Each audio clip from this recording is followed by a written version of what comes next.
भाइयों, बड़ी जिम्मेदारियां कंधे पर आ गई और बड़े जिम्मेदारियों को पूरा करने के लिए बड़े कदम उठाने की आवश्यकता होती है। शक्ति की आवश्यकता थी और शक्ति सहज नहीं आती है, उसके लिए बड़ा परिश्रम करना पड़ता है। पहलवान बनने के लिए कोई आदमी सहज ही पहलवान नहीं बन जाता, उसके लिए मेहनत करनी पड़ती है। विद्वान कोई आदमी सहज ही नहीं बन जाता, मेहनत करनी पड़ती है।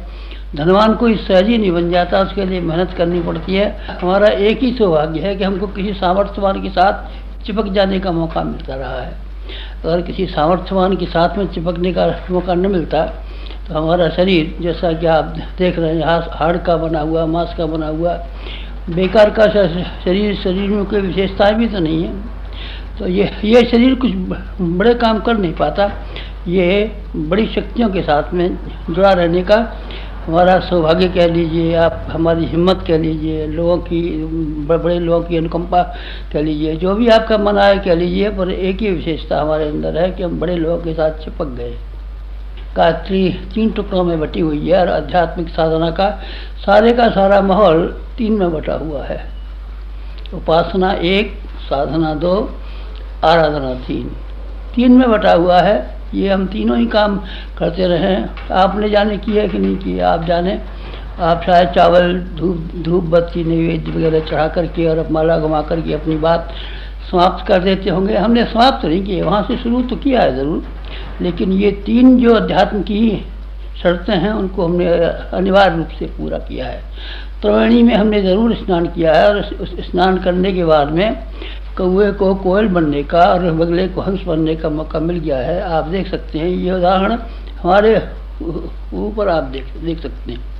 जिस गांव में, जिस घर में जन्म हुआ है, सारे के सारे गांव में कौवे रहते हैं। आप अभी भी चले जाइए, और जहां हमारा जन्म हुआ है, जिस वातावरण में हम पले हैं, उसको में आप चले जाइए, सब बगले रहते हैं। हंस कोई नहीं रहता और कोयल कोई नहीं रहती। लेकिन हम अकेले हो गए क्योंकि हमने त्रिवेणी में स्नान कर डाला, और त्रिवेणी में स्नान करना ही असली अध्यात्म की शिक्षा है। उपासना, नज़दीक बैठना। उपासना माने नज़दीक बैठना। नज़दीक बैठने का एक असर होता है, नज़दीक बैठने का भी असर होता है। चंदन के पास नज़दीक बैठने वाले पेड़ पौधे छोटे छोटे होते हैं, झाड़ी के होते हैं, झंकाड़ होते हैं, लेकिन वो झाड़ झंकाड़ के पौधे भी चंदन की वजह से, चंदन की खुशबू की वजह से वो भी सब सुगंधित हो जाते हैं। हमारा भी ऐसा ही हुआ है। एक बहुत बड़ा चंदन जो हिमालय पे हुआ है, उसके साथ में हमने अपने आप को जोड़ लिया और खुशबूदार हम भी हो गए। चंदन तो हम नहीं हैं, पर चंदन के समीप बैठने की वजह से खुशबूदार हम जरूर हो गए, खुशबूदार जरूर हो गए हैं। आपने ये सबको देखा होगा। ईंधन और आग को देखा है ना। ईंधन लकड़ी का होता है, ख़राब होता है, भुना हुआ होता है, सड़ा हुआ होता है, गीला होता है, लेकिन आग के नज़दीक जाने के बाद में वो ईंधन इतना ज्वलंत हो जाता है कि आप छूके तो देखिए ज़रा।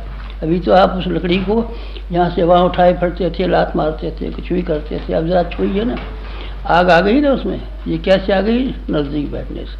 अगर वो ईंधन आग के नज़दीक न बैठा होता तो, दूर रहता तो वो इसकी हैसियत उसी तरह की बन जाती जैसे कि होनी चाहिए।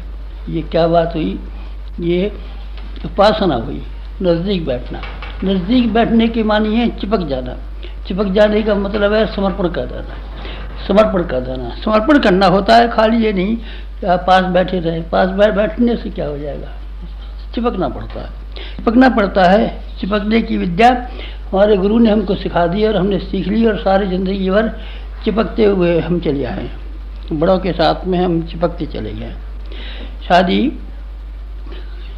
होती है, कोई स्त्री बेचारी गांव की बिना पढ़ी किसी संपन्न आदमी के पास, किसके साथ में, सेठ के साथ, विद्वान के साथ, डॉक्टर के साथ शादी हो जाती है। उस लड़की की हैसियत 1 घंटे के बाद में बदल जाती है। गांव की गंवार नहीं रहती, फिर वो सेठानी हो जाती है, पंडितानी हो जाती है, डॉक्टरनी हो जाती है, जाने क्या हो जाती है। और उसके पति की मृत्यु हो जाए तो जो कुछ भी इसके पास संपदा थी पति की, 1 घंटे बाद उसकी मालकिन हो जाती है। क्यों हो जाती है? कि उसने सौंप दिया अपने आप। समर्पण की बात मैं कह रहा हूँ। तो उपासना समर्पण का नाम है, और छू लेने का नाम छू लेने का नाम नहीं है। वेश्या भी छू लेती है शरीर को, पर वो मालकिन कहाँ हो जाती है? संपत्तिमान कहाँ हो जाती है? डॉक्टरनी कहाँ हो जाती है, पंडितानी कहाँ हो जाती है, सेठानी कहाँ हो जाती है। छू लेने से मतलब छूकर की भाग जाना नहीं है। गणेश जी के पाँव छू लेने से, किसी गुरु के पाँव छू लेने से, हाथ छू लेने से बात नहीं, बल्कि अपने आप को सुपुर्द करने से मतलब है। वही हमने किया है और वो मैं अपनी ब्यौरा आपको इसलिए बता रहा हूँ। आपका भी मन कभी ऐसा है, आपको भी सामर्थ्यवान बनना है, शक्तिशाली बनना है, कोई महत्वपूर्ण व्यक्ति बनना है, कोई ऐसी जिम्मेदारियाँ उठाना है, आपका भी मन चले कभी, जैसा कि हमारा मन हमेशा चलता रहा है, कोई बड़ा काम करना चाहिए, किसी बड़े आदमी को अपना बनाना चाहिए और अपने को बड़े आदमी का बनाना चाहिए। ये हविष, ये इच्छा, ये ख्वाहिश हमारे हमेशा मन में रही। स्वाति की बूंद के बारे में सुनाया आपने। स्वाति की बूंद गिरती है, कहाँ गिरती है, जहाँ कहीं भी गिरती है गजब कर देती है। सीप में गिरती है तो सीप में मोती बना देती है। बांस में गिरती है तो बंसलोचन बना देती है।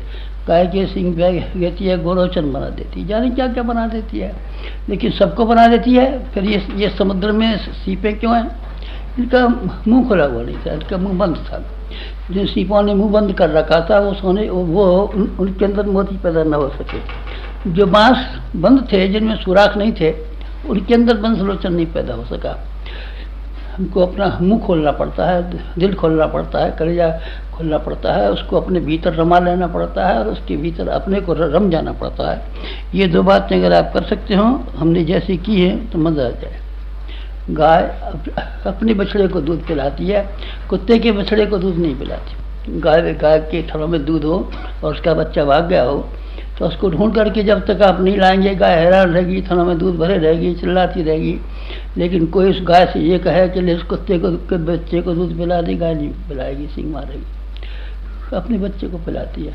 आपको हाथी के बच्चे हैं तो हाथी होना चाहिए, और आप शेर के बच्चे हैं तो शेर होना चाहिए, और आप घोड़े के बच्चे हैं तो घोड़ा होना चाहिए, और संत के बच्चे हैं तो संत होना चाहिए। हमने इस बात का बराबर ध्यान रखा है कि हम भगवान के बच्चे हैं तो हमको भगवान के बच्चे की हैसियत कायम रखनी चाहिए, और हम अपने समर्थ गुरु के बच्चे हैं तो हमको अपनी हैसियत कायम रखनी चाहिए। आपको मैं इसलिए बताता हूँ अब अपना ब्यौरा, आपके जी में भी शायद कभी आ जाए, आप भी ज़रूर सुनें इस बात की, तो इसलिए मैं बता रहा हूँ।